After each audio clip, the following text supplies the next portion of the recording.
مرحبا. مرحبتين ثلاثة. أهلا فيك. شو رأيك برفع العقوبات عن سوريا؟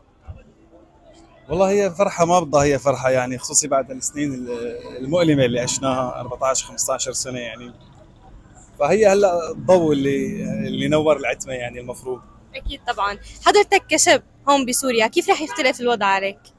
هلا أول شيء من الناحية المهنية، من الناحية العملية أكيد رح يصير في استثمارات، رح تتحرك العمالة، الإيد العاملة السورية رح تشتغل.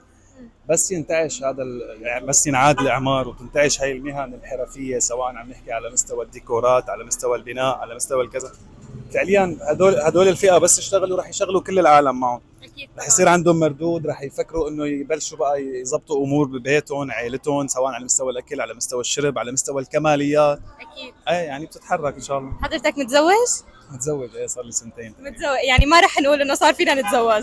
لا انا صار لي سنتين، صار لي سنه ونص تقريبا متزوج. ما شاء الله، الله يخليكم لبعض يا الله رب. يخليك يا رب. طيب شكرا كثير لك. العفو، مين أهلا اهلا وسهلا. وسهلا.